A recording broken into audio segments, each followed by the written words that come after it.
I heard my girlfriend's voice through the door.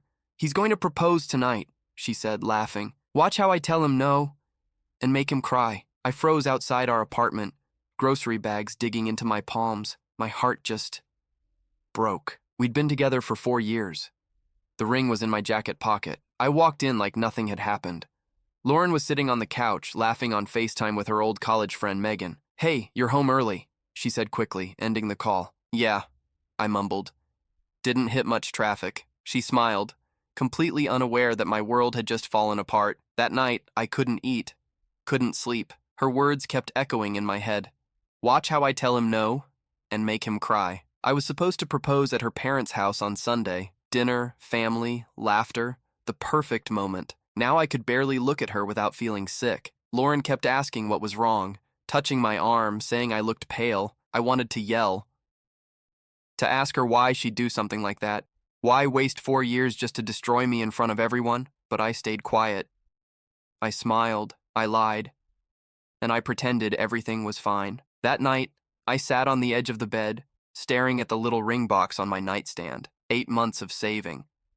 3 months of excitement. Her dad had even hugged me when I asked for his blessing. "Welcome to the family, son," he'd said. I wanted to laugh, or cry, maybe both. Sunday came faster than I wanted. I didn't feel anything anymore. No anger, no excitement, just this heavy, empty calm.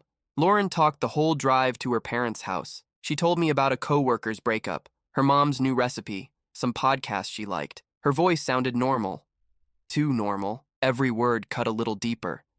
How could she sound so happy when she knew what she'd planned to do? I gripped the steering wheel until my knuckles turned white. Part of me wanted to pull over and turn back. Another part of me needed to see it, to prove I wasn't crazy. When we pulled into the Bennett's driveway, she reached for my hand. "You've seemed off lately," she said softly. "Everything okay?"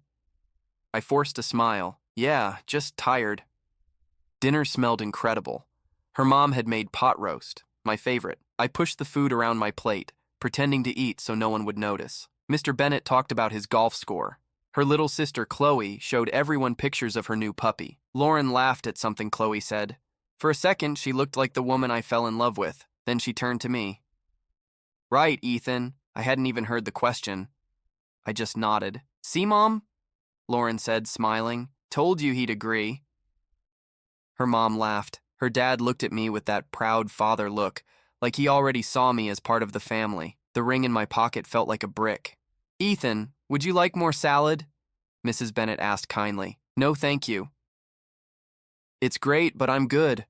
Lie, I hadn't eaten half my plate. Under the table, Lauren squeezed my hand 3 times. Our little secret code. It meant "I love you." We'd made it up on our 2nd month of dating. I pulled my hand away and reached for my glass of water instead. Lauren's smile faltered for half a second. Mr. Bennett wiped his mouth with his napkin. "So, Ethan, how's that big project at work coming along?" "It's going well," I said. "We presented it Friday. The client was happy." "Good to hear. You've always struck me as a hardworking man." That stung more than I expected. This man had called me son. He'd trusted me. Lauren's mom leaned forward. "You know, we were just talking about taking a trip for our anniversary," she said. 40 years married. "We're thinking Italy." "That sounds amazing," I said. "Maybe you two could join us," she added with a grin. "Wouldn't that be romantic?" Lauren let out a nervous laugh. "Mom, don't start." Her mom waved it off. "I'm just saying, it'd be fun. 2 couples in Italy." The room went quiet. Everyone was waiting for something. Everyone except Lauren. They all thought I was going to propose that night. Chloe broke the tension. "I think Ethan and Lauren will figure things out in their own time. No rush, right?" She was only 23, but smarter than the rest of us. Mr. Bennett chuckled. "Of course, Ethan knows what he's doing." Lauren glanced at me, her expression unreadable. Nervous? Guilty? Expectant? "I'm going to use the bathroom," I said, standing up. "Second door on the left," Mrs. Bennett reminded me. The hallway felt smaller than usual, lined with all their family photos. Lauren as a kid, her graduation, and one of us on the beach last summer. Chloe had taken that one. Lauren wore my shirt over her swimsuit, laughing while I held her from behind. We'd looked happy. Had any of it been real? Inside the bathroom, I gripped the sink and stared at myself in the mirror. I looked exhausted. Dark circles, messy hair, the shirt she'd given me for my birthday. I pulled out my phone. 3 messages from Tyler. Did you do it yet? She say yes? Congrats, man. He didn't know. No one did. I opened my voice recorder app. The file from Thursday was still there. I pressed play. Lauren's voice came through clear. He's going to propose tonight. Watch how I tell him no and make him cry. Megan laughed. You're evil. He's just been too much lately, Lauren said. He needs to understand who's in control. I stopped the recording. I'd already listened to it too many times. Someone knocked on the door. Ethan, you okay? It was her. I shoved the phone into my pocket. Yeah, just a second. I just wanted to check, she said from the other side. You've been quiet all weekend. I opened the door. She stood there in that blue dress I'd bought her for her birthday. She looked perfect. That made it worse. I'm fine, I said. Just tired from work. Are you sure? If something's wrong, you can tell me. Her eyes searched mine, looking for a sign, a clue, something. Was she trying to see if I knew? There's nothing, I said flatly. Let's go back. We returned to the table. Dessert was ready. Apple pie, my favorite. Just in time, Mrs. Bennet said cheerfully. We didn't want to start without you. We ate in silence. Lauren tried to start conversations, but no one seemed interested. Everyone felt that something was off. When we finished, Mr. Bennet stood. Ethan, can you help me take out the trash? That was supposed to be the moment. The one where I'd tell him I planned to propose. He'd have smiled, maybe hugged me. Instead, I followed him outside, feeling like I was walking into a storm. The October air was cool. Mr. Bennet dropped the trash bags into the bin. Nice night, he said. Yeah, I muttered. He turned to me. Ethan, I can tell when something's wrong. Talk to me. My chest tightened. This man didn't deserve to be dragged into this mess, but he already was. Mr. Bennet, I said quietly, I need to talk to you about something. Just not tonight. Is it about Lauren? Yes. Are you two having problems? You could say that? He frowned. I don't like hearing that. She's my daughter, but you're like family. If something's wrong, I want to help. You'll know everything soon, I said. I just need some time. He nodded, concern in his eyes. Whatever it is, I know you'll handle it right. He patted my shoulder and we went back inside. Lauren was helping her mom with the dishes. Chloe was on the couch scrolling through her phone. I think we should go, I told Lauren. So soon? She asked, surprised. We haven't had coffee yet. I have an early meeting tomorrow. But it's Sunday. Different time zones. It's with a client overseas, I lied. Lauren hesitated, then nodded. Okay, let's go. The drive home was silent for the first 10 minutes. Lauren stared out the window, scrolling on her phone. Then she finally said, What was that tonight? What was what? I asked, eyes on the road. Your mood. You barely spoke. You were cold. And what did you say to my dad outside? I kept my tone flat. Work stuff. She let out a short laugh. You expect me to believe that? I don't care what you believe. Her voice sharpened. What's your problem lately? I gripped the steering wheel tighter. Words burned on my tongue. I wanted to tell her everything. That I knew. That I'd heard it all. That I'd listened to her plan to humiliate me. But I didn't. Not yet. Just tired, I said. It's more than that. She turned toward me. You've been distant since Friday. Ethan, what's going on? I finally glanced at her. Is there something you want to tell me? She tensed. What do you mean? I don't know, I said. You tell me. Ethan, you're scaring me. What are you implying? The light ahead turned red.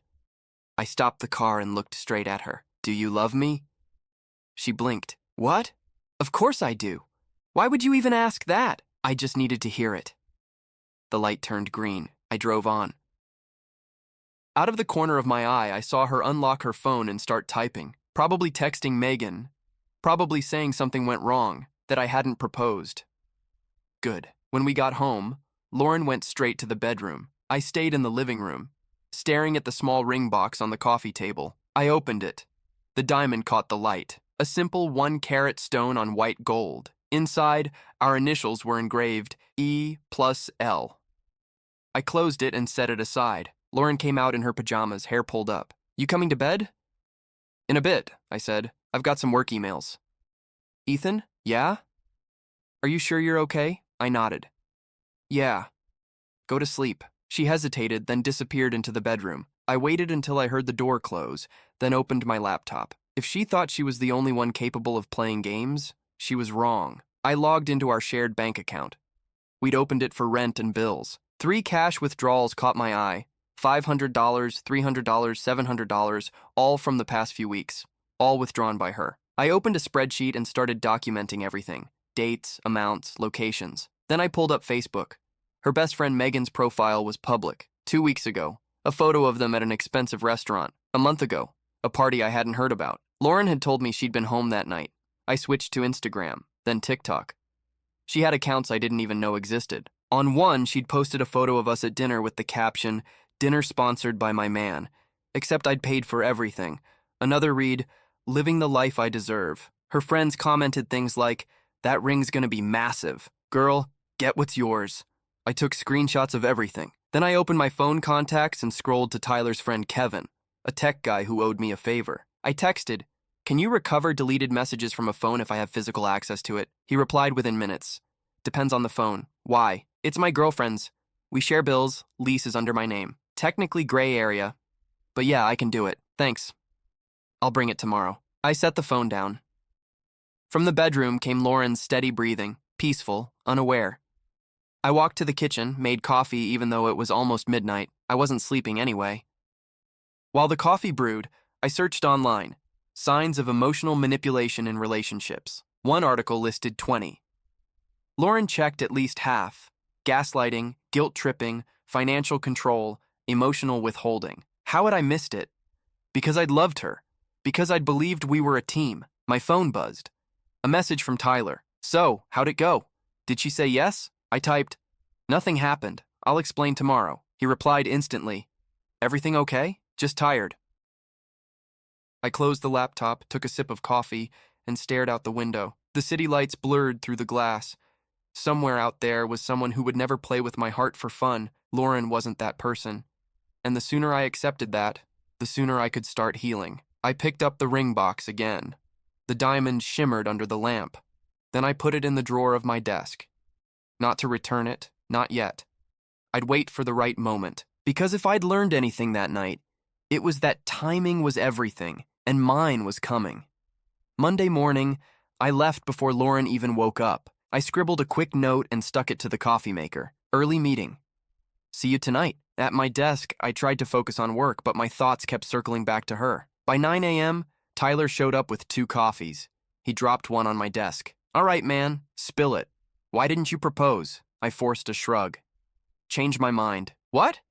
You've been planning that for months." "Things change." He narrowed his eyes. "Ethan, what happened?" I hesitated. Tyler was my best friend since college. I trusted him, but not enough to tell him everything. Not yet. "Just need to figure out some stuff first," I said.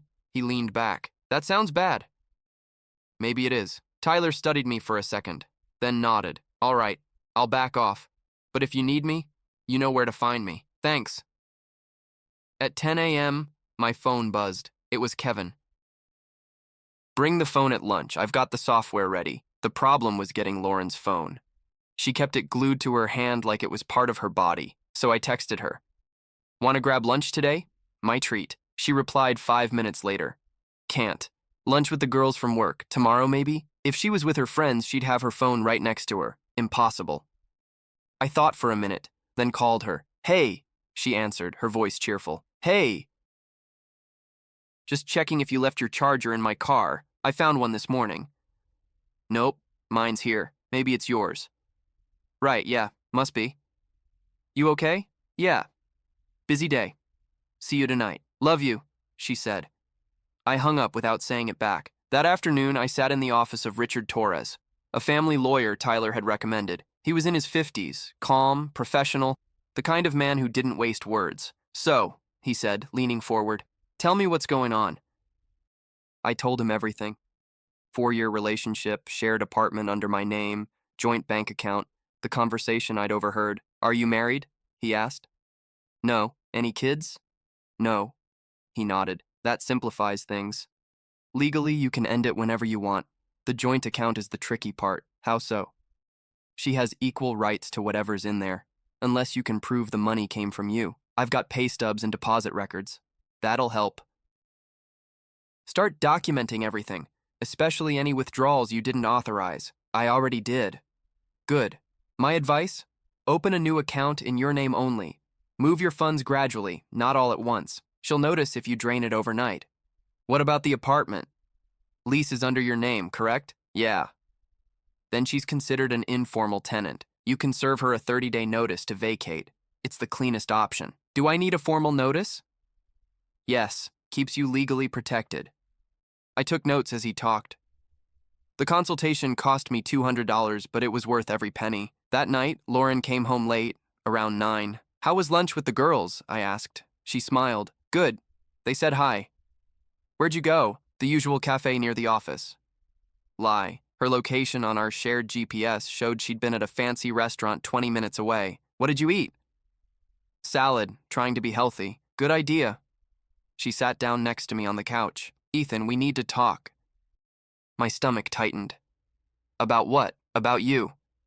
You've been distant, cold. Is this about work?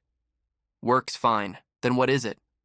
I looked at her, really looked at her. She was still beautiful, but I couldn't unhear her laughter on that recording. Are you happy? I asked. Her eyebrows pulled together. What kind of question is that? Just answer. Of course I'm happy. Why wouldn't I be? I don't know. You tell me. Ethan, you're being weird. Where's this coming from? I stood up. Forget it. She sighed. If something's wrong, talk to me. Don't just shut down. There's nothing to say. Fine, she said, standing. Then I'm going to bed. She stormed off. 5 minutes later, my phone buzzed. Unknown number. Ethan, it's Chloe. Can we talk? Lauren's sister. I texted back. Sure. What's up? Not by text. Can you call me? I stepped out onto the balcony and dialed. Chloe? Hey, she said quietly. I hope it's okay that I called. I just need to ask. What happened Sunday? What do you mean? Lauren came home upset. She said you ruined dinner. I didn't ruin anything. I believe you, Chloe said quickly. That's why I'm calling. Something feels off. She's been acting strange lately. Going out more. Spending money she doesn't have. My chest tightened. What kind of strange? She was nervous before dinner, like she was waiting for something. And after you left, she got angry. Called someone and whispered for a while. I couldn't hear much, but she said your name several times. You know who she called? No, but it wasn't anyone from the family. I exhaled slowly. Thank you for telling me, Ethan. Is everything okay? Not really, but it will be. You're not going to tell me what's going on, are you? Not yet. But soon. Okay, she said softly. Just be careful. Always. I hung up and stepped back inside. Lauren was sitting in bed typing on her phone. When she saw me, she quickly set it down. Who were you talking to? She asked. Tyler, I lied. Work stuff. Right. I went to take a shower. The hot water didn't help. My mind kept spinning, replaying every red flag I'd ignored. When I came out, Lauren was either asleep or pretending to be. I lay down on my side of the bed, the same bed we'd shared for 3 years, and stared at the ceiling until my phone buzzed again. Tyler. You sure you're okay? You can tell me anything. Tomorrow, I replied. I promise. Okay, man, I'm here. I turned off the light but didn't sleep. The next morning, I was at the office before anyone else. I typed Lauren's name into Google. Nothing unusual. LinkedIn, Facebook, Instagram. Then I searched Megan. Her Instagram was public. Photos of trips, brunches, selfies, and there, Lauren smiling beside her in a bar 3 days ago. Caption, Girls' Night. We needed this. That same night, Lauren had told me she had a migraine and went to bed early. Another lie. I kept scrolling. A photo from 2 months ago. Lauren at a dinner surrounded by men I didn't recognize. The caption, networking. Networking? Lauren worked in HR for a small firm. She didn't need networking with guys in suits. Then I saw a tag. Brandon Chen, CEO of a tech startup. I clicked his profile. Photos of conferences, offices, luxury vacations, and one photo with Lauren from a month ago. She never mentioned that event. The truth was forming, ugly and undeniable. Lauren wasn't just planning to embarrass me. She was planning her exit, and she already had a replacement lined up. The ache in my chest turned cold. Fine, I thought. Two can play that game. At 10 a.m., Kevin called. Got time to swing by? I think you'll want to see this. I'll be there in 30. Kevin lived downtown in a one-bedroom apartment overflowing with computer monitors and half-empty energy drink cans. When he opened the door, he grinned. Man, you look like you haven't slept in a week. I haven't, I said, stepping inside. He gestured toward his desk. Sit. You're gonna want to see this. He clicked through folders on his screen, a dozen windows open at once. So I managed to pull the deleted messages. Took me all night. You got them? Oh yeah, thousands. Mostly boring stuff, but then there's this. He opened a conversation between Lauren and Megan. The timestamps went back months. My stomach tightened as I read. Lauren: Brandon asked me to dinner again. Not sure I should go. Megan: Why not? Daniel doesn't have to know. Lauren: You're right. It's just networking. My pulse quickened. A week later, Lauren: He offered me a job at his company, triple what I make now. Megan: Are you going to take it? Lauren: Maybe. It's in San Francisco, though. Megan: And Ethan. Lauren: He doesn't fit in that world. Brandon's different, successful, powerful. Kevin glanced at me. You okay? Keep going. More messages appeared, one after another. Lauren: Ethan's been talking to his friend about a ring. Megan: He's going to propose? Lauren: Yeah. I'm not saying yes. Megan: What? Why? Lauren: He needs to learn he doesn't control everything. Megan: That's cruel, Lauren. Lauren: It's necessary. If I accept now, I'll never get out. I clenched my fists until my nails dug into my palms. Then came the newest messages, just days old. Lauren: He didn't propose. Something went wrong. Megan: Do you think he suspects? Lauren: Maybe. He was weird all night. Even my dad asked if we were okay. Megan: What did you tell him? Lauren: That Ethan's stressed from work, but something's off. I need to find out what he knows. Kevin exhaled. There's more, man. Messages between her and Brandon. He opened another chat. Brandon: Lunch this week? Private place like last time. Lauren: You're terrible. Brandon: You love it. Lauren: Maybe. I stopped reading halfway through. That's enough. Kevin nodded and printed everything, sliding a thick envelope across the desk. It's all in there.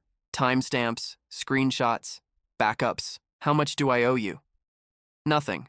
We're friends. Just promise me you'll take care of yourself, all right? I will.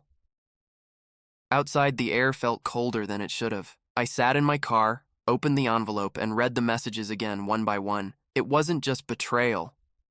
It was strategy. She'd been planning this for months, lining up her next move before cutting me loose. My phone buzzed. Lauren: Where are you? You said we'd have lunch today. I typed back. Got caught up with a client. Tomorrow. You promised. I know. Sorry. Whatever. I'll eat alone. Good. I tossed the phone on the passenger seat and drove straight to the bank. Inside, I opened a new account under my name only. Transferred half the money from the joint account, $20,000. The teller looked hesitant. Are you sure, sir? That's a large transfer? I'm sure. After that, I toured apartments. Found one 15 minutes from work. 2 bedrooms, quiet neighborhood, available in 2 weeks. I'll take it, I told the agent. You don't want to think about it? No need. I signed the lease, paid the deposit, and left with new keys in my hand. When I got back to the office, Tyler was waiting by my desk. Okay, man, he said, crossing his arms. Enough secrets. What's going on? I closed the office door and handed him the envelope. He read silently for several minutes. His face hardened with every page. Finally, he said, Jesus, Ethan, I don't even know what to say. Don't say anything. What are you going to do? End it, but on my terms. He nodded slowly. Need help? Maybe. Not yet. Tyler squeezed my shoulder. Whatever you need, I'm here. That night, I got home around 10. Lauren was watching TV, a glass of wine in hand. You're late, she said, not looking away from the screen. Work ran long. You've been working a lot lately. Yeah. I sat down beside her. Hey, quick question. Do you know a guy named Brandon Chen? Her body stiffened for a fraction of a second. Then she turned. Who? Brandon Chen, CEO of Tech Vision. I thought you met him at that conference last month. Her eyes narrowed. I don't know anyone by that name. Really? Must have been someone else. She stared at me.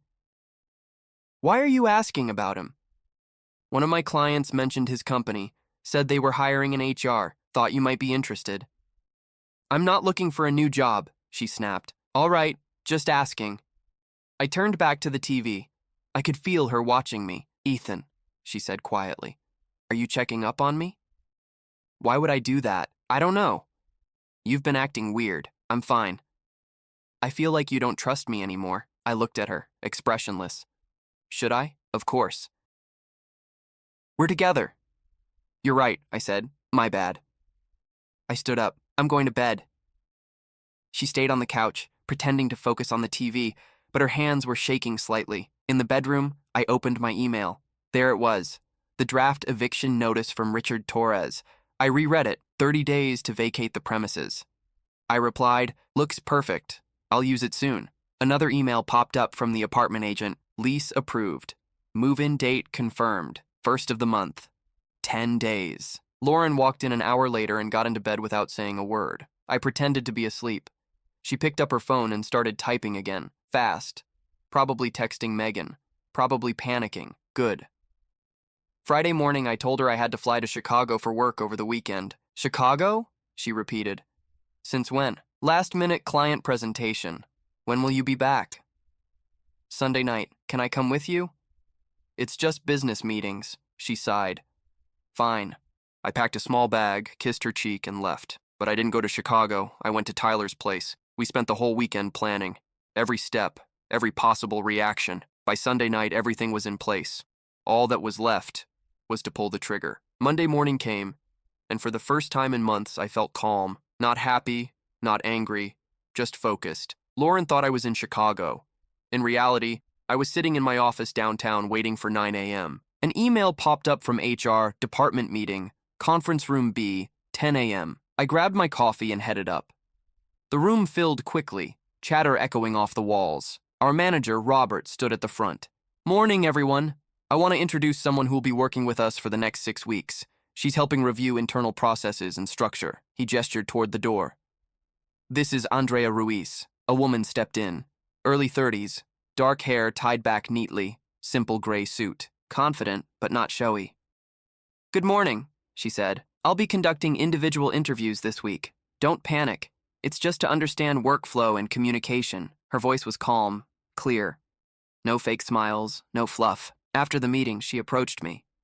Ethan Martinez. That's me. Can we chat after lunch? You're first on my list. Sure. At 1:30, she came to my office. Robert had told her about my projects. She already knew the numbers. 20% sales growth this quarter. Impressive, she said. You must love what you do, I shrugged. I just try to stay consistent. Consistency is rare, she said, jotting notes. Most people get bored before they get better. She smiled slightly. So, tell me, where do you see yourself in 5 years? I laughed quietly. Honestly, a week ago I had an answer for that. Now I don't. She looked up. Rough weekend? You could say that. She didn't push, just nodded. Sometimes life does that. Forces you to rewrite your plan. Her tone was steady, understanding, but not nosy. I hesitated, then said, my girlfriend, or ex, maybe. She's been lying to me. I overheard something I wasn't supposed to. Andrea didn't flinch. I'm sorry. She planned to embarrass me, in front of her family. She was seeing someone else the whole time. That's cruel. It was calculated, like I was just an option. Andrea leaned back in her chair. And what are you going to do about it? End it, I said. Cleanly. No drama, no yelling. Just done. She nodded slowly. That's harder than it sounds. I know. You're calm, she said. Most people would want revenge. Revenge doesn't fix anything. It just keeps you in the same place. A faint smile crossed her lips. You're not like most people, Ethan. Not sure that's a compliment. It is. We talked for another hour about work, plans, people, and choices. When we finished, she handed me her card. If you ever want to talk off the record, call me. Sometimes a stranger listens better than a friend. Thanks, I said, meaning it. And Ethan, she added before leaving. Whoever did that to you doesn't deserve another second of your time. I nodded. I'm starting to realize that. Later that afternoon, Tyler stopped by my desk with 2 coffees. You meet the new consultant? He asked. Yeah, Andrea. She's sharp. Met her earlier. No nonsense. I like her. Same. My phone buzzed. Lauren. How's Chicago? I miss you. Me. Meetings all day. Exhausting. Call you later. Lauren, love you. I stared at the message for a moment before turning off my phone. Tyler caught the look. Still pretending everything's normal, huh? Until the weekend, I said quietly. That's when you end it? Yeah, he nodded. Need backup?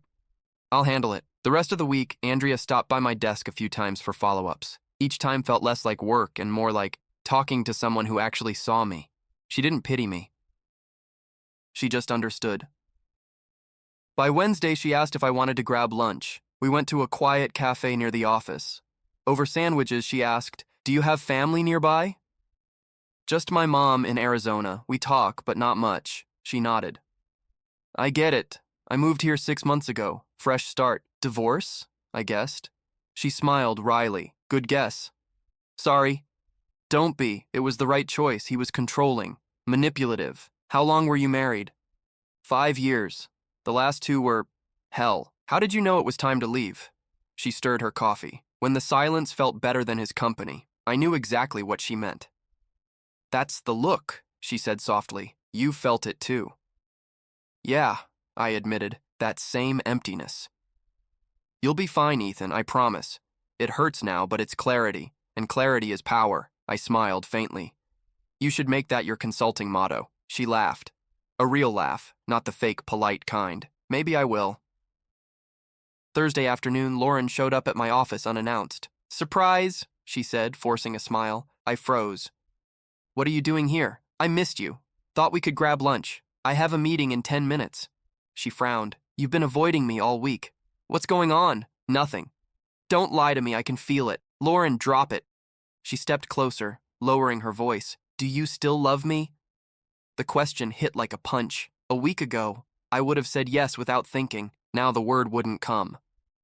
I have to go, I said, walking past her. She stood there, eyes glassy. Ethan, please. But I didn't turn back. Friday night, Andrea invited me for coffee after work. Last day of my formal sessions, she said. Wanted to say goodbye properly.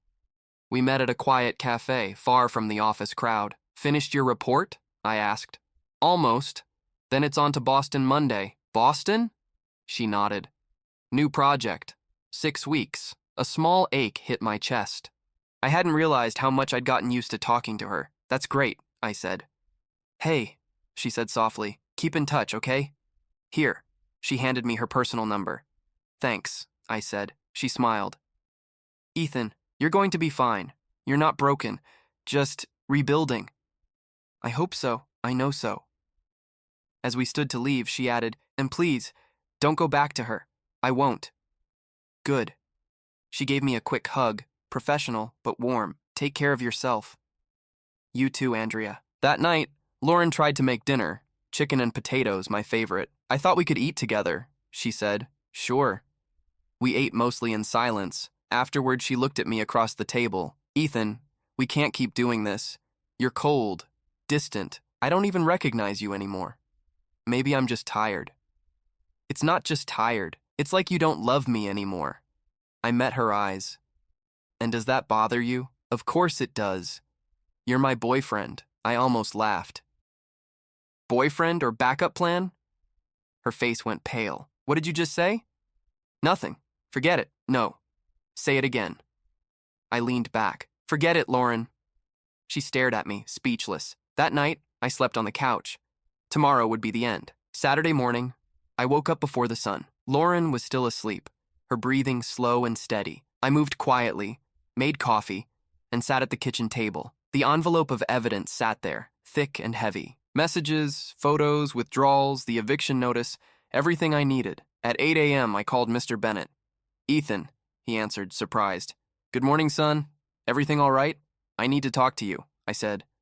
Today, if possible. Of course. Want to come to the house? I'd rather meet somewhere neutral. The cafe on Main Street. He paused. Sure. 10 o'clock? Perfect. Thank you. I left a note for Lauren.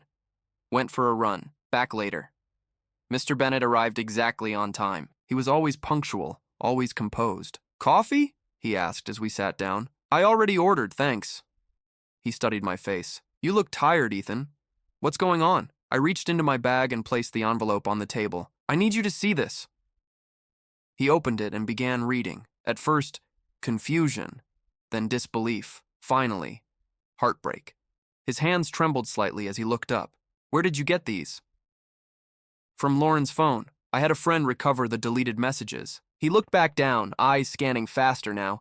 When he reached the messages with Brandon Chen's name, he stopped reading altogether. She was seeing this man? I nodded.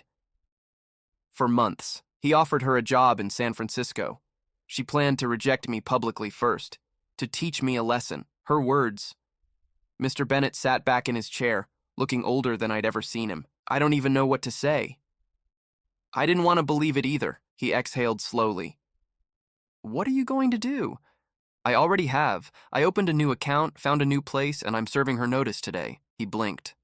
Notice? The apartment's under my name. She has 30 days to move out. He rubbed his forehead. That's fair, painful, but fair. Mr. Bennett, I said quietly, I'm sorry you had to see this. You've always treated me like family. He shook his head.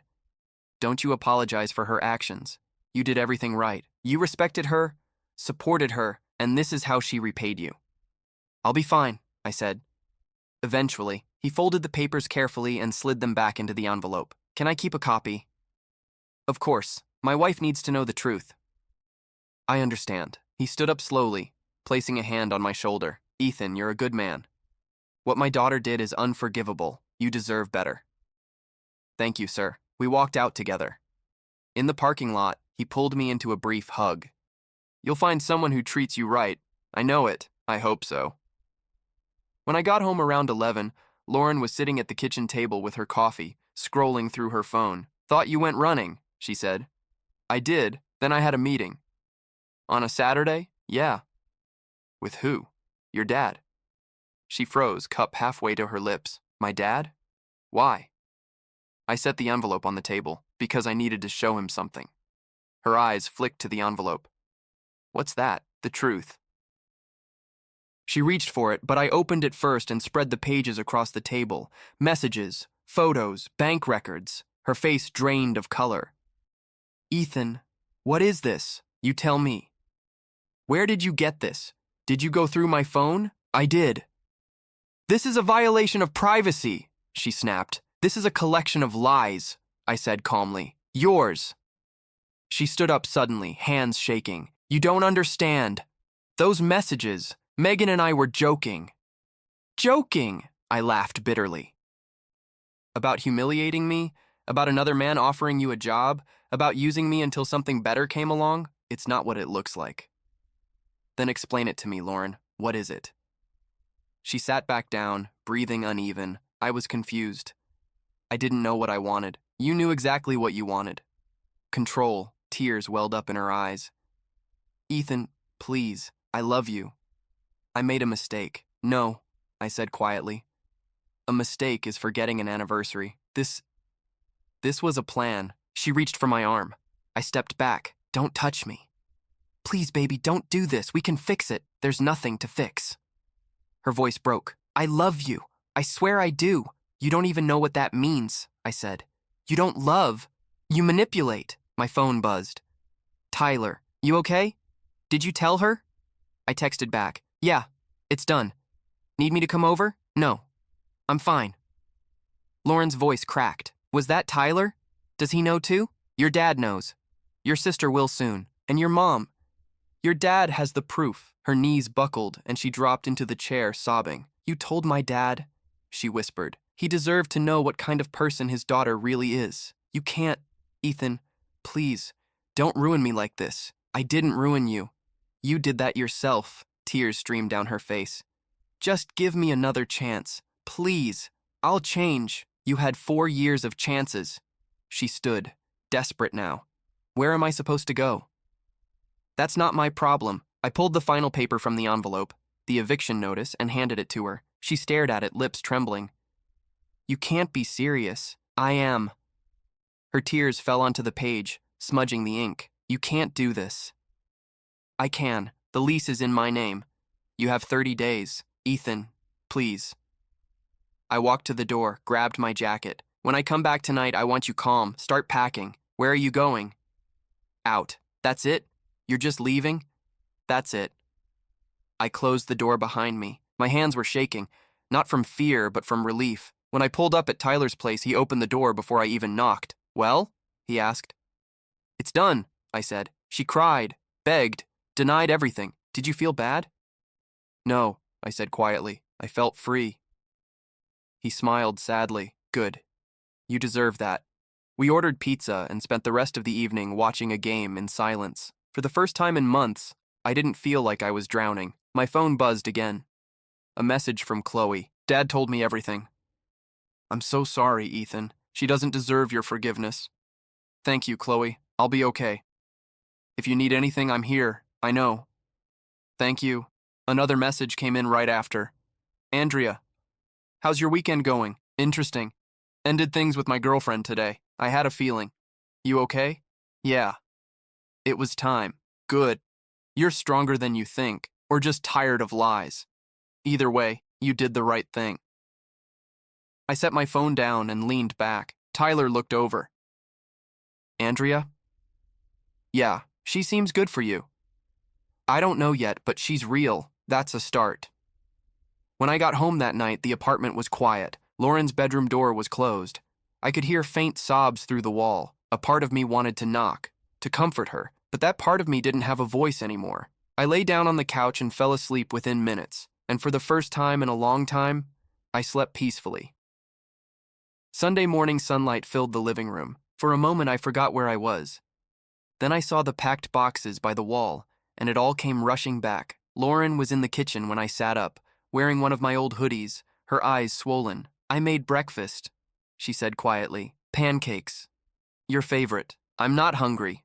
She looked crushed. Ethan, please, just sit.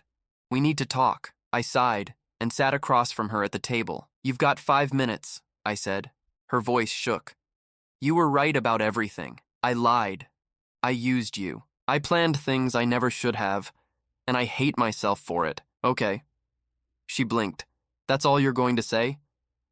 What do you want me to say, Lauren? That I forgive you? That we can go back to the way things were? I want you to give me another chance. I can't. Why not? People make mistakes. I can change. I leaned forward, my voice steady, because I don't trust you, and without trust, there's nothing left. She dropped her gaze to the plate of pancakes she'd barely touched. So that's it? After 4 years? Yeah, that's it. Tears slid down her cheeks. You don't even want to try? There's nothing left to try for. She stood abruptly and went to the bedroom, slamming the door behind her. I stayed at the table for a while, staring at the untouched food. It should have hurt more than it did. But instead, all I felt was peace. My phone buzzed, a text from Andrea. Good morning. Feeling any lighter today? A little. Want to grab coffee? I'm staying in town a few more days. I'd like that. Same place as last time? Yeah. 1 hour. I showered, got dressed, and grabbed my keys. Lauren came out of the bedroom as I was putting on my jacket. Where are you going? Coffee. With who? A friend. You don't have friends here. I looked her straight in the eye. Now I do. I walked out before she could say another word. Andrea was already at the cafe, sitting by the window with a book in her hand. She looked up and smiled when she saw me. Hey, she said. You look better. I feel better. Good. She nodded. It's strange, isn't it? How peace feels like a void at first. Yeah, I said.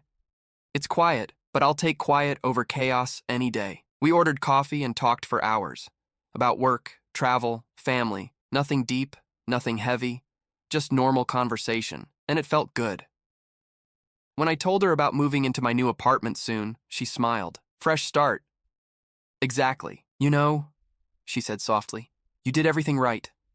You didn't explode, didn't lash out, you just walked away. That takes strength. I didn't feel strong. I felt empty. That's usually what strength feels like at first. I smiled faintly. You should be a therapist instead of a consultant. She laughed. Maybe someday. We finished our coffee, and as I stood to leave, she touched my hand. Ethan, you're going to be fine. I can see it. I'm starting to believe it. 6 months later, the apartment finally felt like home. 2 bedrooms, clean, quiet, filled with light. Everything in it was mine.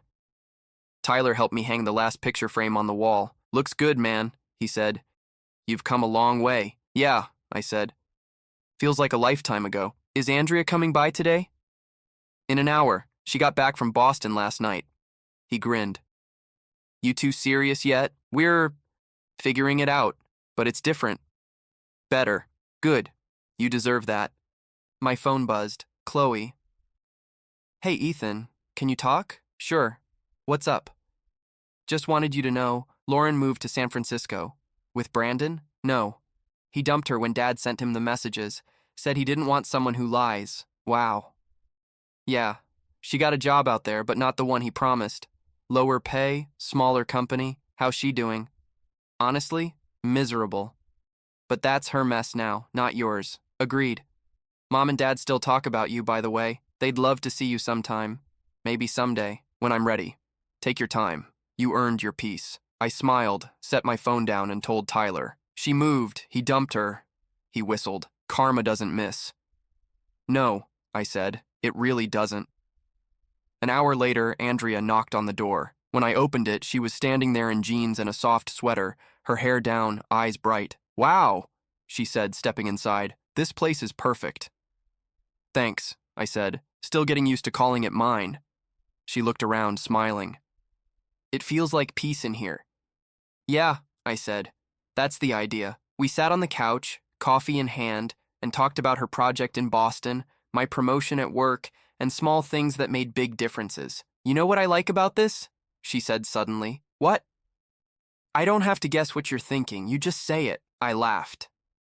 I learned the hard way that silence doesn't solve anything. Good lesson. She set her cup down and took a breath. Ethan, can I ask you something? Sure. Are you over her? Really? I thought about it. The hurt, the betrayal, the long nights staring at the ceiling. Not completely, I said honestly. But it doesn't control me anymore. She smiled softly.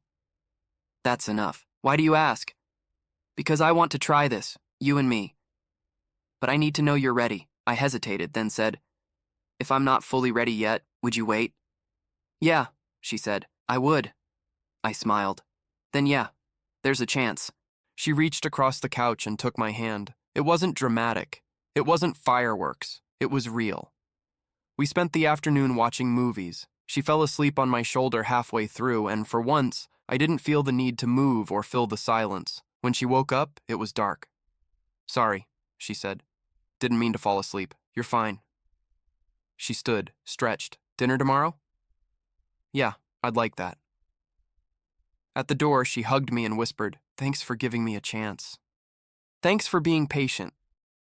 When the door closed, I sat there for a long moment. The quiet felt good. Safe. Then my phone buzzed. An unknown number. It was Lauren. Ethan, I know you don't want to hear from me, but I need to say this. I'm sorry. For everything.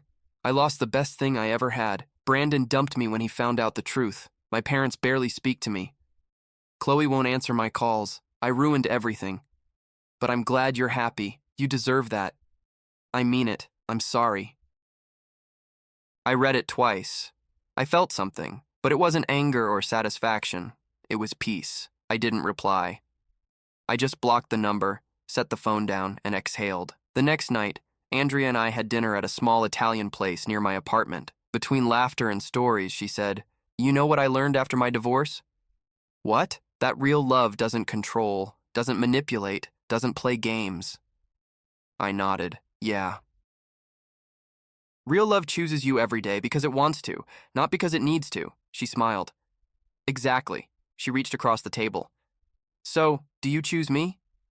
Every day, I said. So far. And you? She asked. I choose you, I said, meaning every word. Over the next few months, everything felt simple. We saw each other a few times a week, shared meals, shared plans, shared space, but never pressure. One Saturday, 6 months later, Andrea showed up with a small box. What's this? I asked. My stuff, she said with a grin. If you still want me to move in. We'd talked about it weeks ago, but hearing her say it still surprised me. Are you sure? Completely. Are you? Yeah, I said. I am. That weekend, we moved her things in together. No drama, no fights, no tension, just quiet teamwork. While organizing the closet, she opened my desk drawer and found something. What's this? The ring, the one I'd bought for Lauren. I froze. It's old. Didn't know what to do with it. It's beautiful, she said softly. It doesn't mean anything anymore. She smiled gently. Then sell it. Use the money for something that does mean something. She was right. The next day, I sold it. Used the money to book a trip to Costa Rica. For both of us. When I showed her the tickets, she gasped. Ethan. You didn't. I did. You said you wanted to see the ocean. Let's make new memories. She hugged me. I love you. It was the first time she'd said it, and for the first time in a long time, I said it back, without hesitation. I love you too. A year later, I married her. A small ceremony. Close friends, family, Tyler as my best man. Even Chloe came, along with Mr. and Mrs. Bennett. Mr. Bennett hugged me. You made the right choice, son. He nodded toward Andrea. This is what real love looks like. I know, I said. I finally do. Lauren wasn't there. According to Chloe, she was still in San Francisco, still alone, still chasing something she couldn't find, and I didn't feel triumph, just gratitude. On our honeymoon in Costa Rica, Andrea and I walked along the beach one evening. The sky glowed orange, waves soft and rhythmic. Are you happy? She asked. Completely. Do you ever think about her? Sometimes, I admitted, but only as a lesson, not a regret. What lesson? That real love doesn't hurt. It doesn't humiliate. It doesn't need control. Andrea smiled and stopped walking. And this? This, I said, pulling her close. This is real. We kissed as the sun dipped into the horizon. Not cinematic, not dramatic, just real. And that was enough. Months later, over dinner one quiet night, Andrea said, You know what I'm grateful for? What? That what she did made you ready for me. I smiled. You might be right. The pain made you stronger, wiser. It made you you. And your past did the same for you, I said. It prepared you for me. She leaned over, kissed me softly. That night, lying beside her, I thought about everything that had happened since that moment outside my old apartment. The voice, the betrayal, the breaking, the rebuilding. I hadn't needed revenge. I hadn't needed to destroy her. I just needed to walk away. And in doing so, I'd found something better. Not just Andrea, myself, my peace, my worth, my life. Lauren lost everything trying to find something better. I let everything go and found everything that truly mattered. That was the real victory. And as Andrea slept beside me, I knew I hadn't won against her. I'd finally won for me.